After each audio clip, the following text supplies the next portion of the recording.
അസ്സലാമു അലൈക്കും.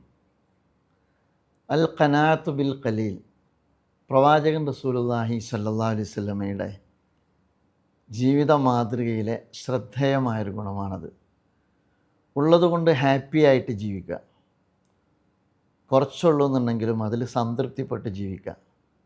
നബി തിരുമേനി സല്ലല്ലാഹു അലൈഹി വസല്ലം നമുക്ക് ഏറ്റവും നല്ല മികച്ചൊരു ലൈഫ് ഹാക്കാണ് പകർന്ന് നൽകുന്നത്.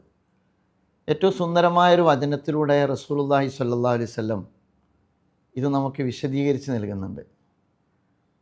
ലൈസൽ ഇനാ അൻ കസറത്തിൽ അർള് വലാകിന്നൽ ഇനാ ഇനൻ നഫ്സ്. സമ്പന്നത എന്ന് പറയുന്നത് ബാങ്ക് അക്കൗണ്ടും അതുപോലെ തന്നെ ഭൗതികമായ ഒരുപാട് സന്നാഹങ്ങളും പണവുമൊന്നുമല്ല.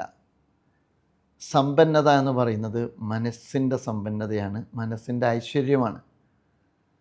മനുഷ്യജീവിതം എന്ന് പറയുന്നത് നമുക്കെല്ലാവർക്കും അറിയാവുന്നതുപോലെ വിപണികൾക്കിടയിലാണ്, വിപണികൾക്ക് നടുവിലാണ്. അതുയർത്തുന്ന ആഗ്രഹങ്ങൾ, അഭിലാഷങ്ങൾ, അത് നേടിയെടുക്കാനുള്ള മനുഷ്യൻ്റെ കഠിനാധ്വാനം, അതിൻ്റെ പിറകിലുള്ള മനുഷ്യൻ്റെ നെട്ടോട്ടം. നമ്മൾ പറയാറുണ്ട്, മനുഷ്യനെ സംബന്ധിച്ചിടത്തോളം വാൺസ് നീഡ്സ് ഗ്രീഡ്സ് ആകുന്ന ഒരു ലൈഫ് സ്റ്റൈലാണ് നമുക്കിടയിൽ ഇന്ന് വളർന്നു വന്നുകൊണ്ടിരിക്കുന്നത്.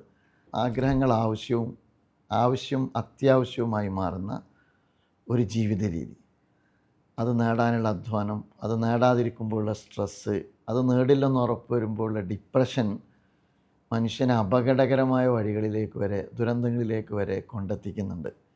ഈ അടുത്താണ് കുറച്ച് കുട്ടികൾ, പെൺകുട്ടിയും കൂടെയുള്ള കുറച്ച് ആൺകുട്ടികളും കൂടി തങ്ങളുടെ ഏറ്റവും അടുത്ത ബന്ധുവിനെ വധിക്കുന്നത്. എന്തിനാണ് വധിച്ചത്? അവർക്ക് മൊബൈൽ വാങ്ങാൻ, അല്ലെങ്കിൽ അവർക്ക് ബൈക്ക് വാങ്ങാൻ. അമിതാഗ്രഹങ്ങളുടെ പിറകിലുള്ള മനുഷ്യൻ്റെ നെട്ടോട്ടം അപകടകരമായ പരിണതിയിലാണ് മനുഷ്യനെ കൊണ്ടെത്തിക്കുന്നത്. ഇവിടെയാണ് പ്രവാചക ദിനചര്യയുടെ മാർഗനിർദ്ദേശം ശ്രദ്ധേയമാകുന്നത്. കുറച്ചുള്ളെങ്കിലും അതിൽ തൃപ്തിപ്പെട്ട് ജീവിക്കുക, ആഗ്രഹങ്ങൾക്ക് കടിഞ്ഞാണിടുക. അപ്പം മനസ്സിന് സമാധാനം ഉണ്ടാകും, ജീവിതത്തിൽ സന്തോഷം ഉണ്ടാകും. അത്തരം അനുഗ്രഹീതമായ ജീവിതം പ്രവാചകനിൽ നിന്ന് പിന്തുടരാൻ അള്ളാഹു നമ്മെ അനുഗ്രഹിക്കട്ടെ. അസ്സലാമു അലൈക്കും.